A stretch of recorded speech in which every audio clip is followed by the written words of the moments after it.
After weeks of negotiations today, we have made a decisive breakthrough.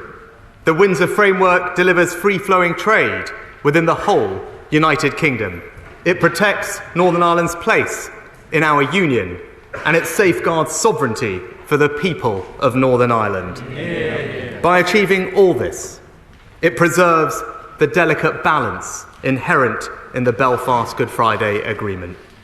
And Mr. Speaker, it does what many said could not be done, removing thousands of pages of EU laws and making permanent, legally binding changes to the Protocol Treaty itself. That is the breakthrough we have made. Those are the changes we will deliver, and now is the time to move forward as one United Kingdom. Yeah. Mr. Speaker, before I turn to the details, let us remind ourselves why this matters. It matters because at the heart of the Belfast Good Friday Agreement, and the reason it's endured for a quarter of a century, is equal respect for the aspirations and identities of all communities and all its three strands.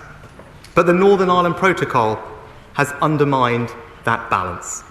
How can we say the Protocol protects the Belfast Good Friday Agreement when it has caused the institutions of that agreement to collapse?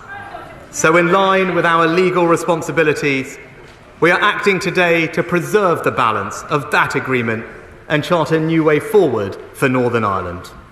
I pay tribute to our European friends for recognising the need for change, particularly President von der Leyen, my predecessors for laying the groundwork for today's agreement,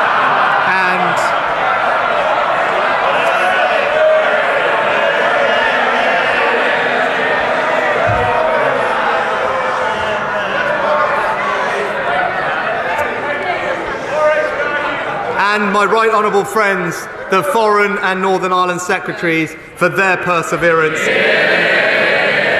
in finally persuading the EU to do what it spent years refusing to do, to rewrite the treaty and replace it with a radical, legally binding new framework. Today's agreement has three equally important objectives.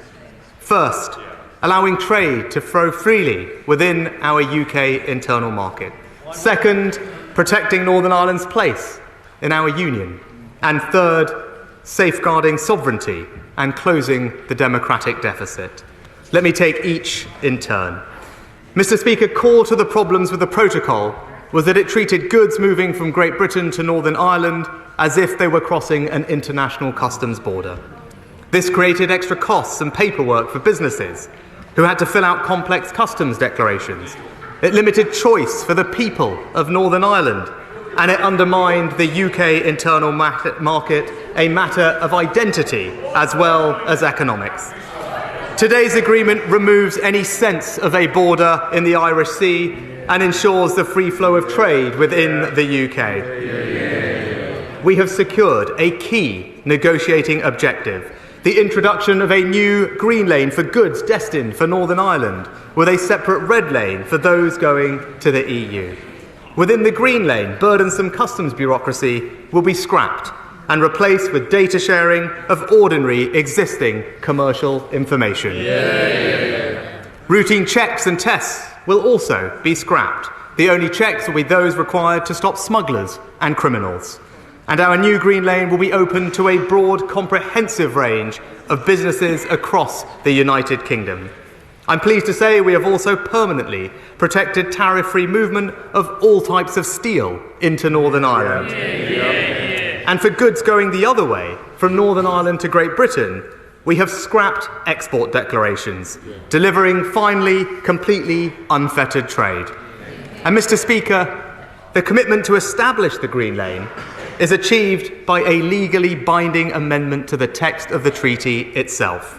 This is fundamental, far-reaching change, and it permanently removes the border in the Irish Sea.